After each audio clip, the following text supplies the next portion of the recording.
Today is Tuesday, December 3rd, AD 2024. This is the Africa Review in 5, written by Paul Schleierlein and presented by Yamikani Katunga. For richer or poorer, thoughts on formal and informal prenuptial agreements. In South Africa, as in many countries around the world, there are two kinds of marital regimes, in community of property and out of community of property, the latter which usually takes the form of a prenuptial agreement. We'll argue in this article that both formal and informal prenuptial agreements are inappropriate for Christians. In community of property means that all assets and liabilities collected by either spouse before or during the marriage become jointly owned. This means that if Sally comes to the marriage with 6 figures of student loan debt, her husband, Steve, will incur this financial obligation. If Joseph blows the family savings at the horse races or increases his financial portfolio by 500%, Mary, his wife of 30 years, feels the pain or pleasure of his decisions. In this regime, everything is jointly owned in marriage, including debts and financial obligations such as the house, the cars, the plasma TV, and the Weber grill. In community of property is the default marriage regime in many countries, including in South Africa. Spouses are automatically subjected to the system unless they opt out. Out of community of property usually takes the form of a prenuptial agreement or a postnuptial agreement. These legally binding agreements are commonly used to protect individual assets and financial interests should a divorce ensue. They clearly specify terms and conditions should the marriage end. Suppose Ron divorces Rachel. These days, this is rare worldwide, since women usually initiate divorce, including in South Africa. If they sign a prenup, it will protect him from losing a large chunk of his assets. He can keep the boat, for example. Law firms, politicians, and movie stars usually hail the wisdom of prenup agreements, but I believe they have no place in a Christian marriage. Here are 3 reasons why.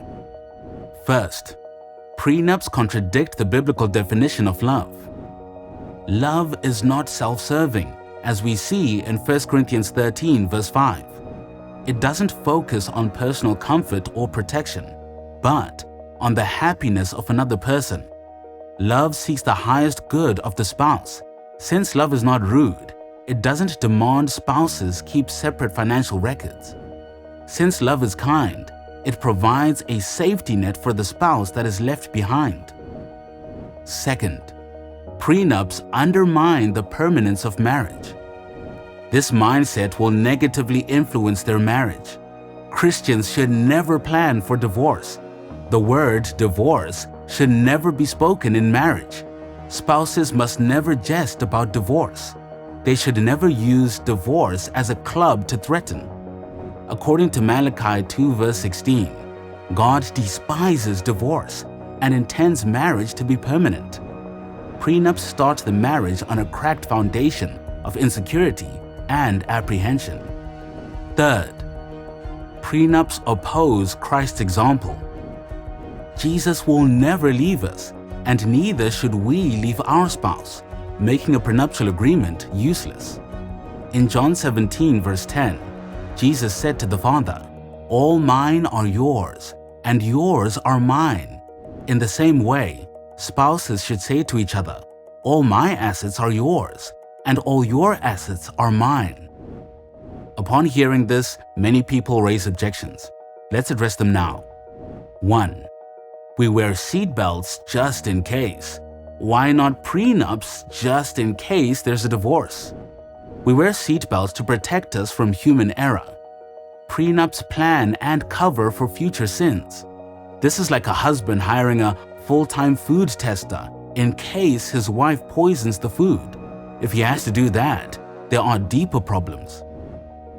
2. My future spouse is terrible with money. Won't a prenup protect me? This red flag may mean you shouldn't marry this person, or it will force open communication and transparency in your marriage. 3. I've heard the death of a spouse could freeze his assets and make the surviving spouse's efforts to retrieve their property a nightmare. While this is a legitimate concern, this is an issue of death, whereas prenuptial agreements deal primarily with divorce.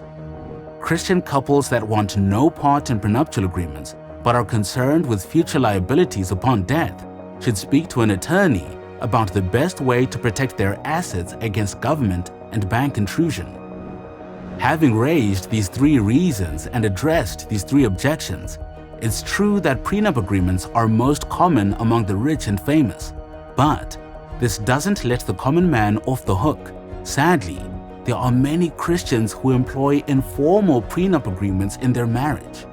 The husband and his wife still view their possessions as mine and yours.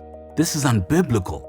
In marriage, the husband and wife are one flesh, and therefore should view everything as ours, determined from the beginning that marriage will last till death do us part, for richer and for poorer. And that's it for the Africa Review in 5 on this Tuesday, December 3rd, in the year of our Lord 2024. Comment with your thoughts on Christians and prenuptial agreements. And don't forget to subscribe to the Missionary Minds podcast on YouTube, Spotify, or Apple Podcasts. I'm Yamikani Katunga. Be not wary in well doing.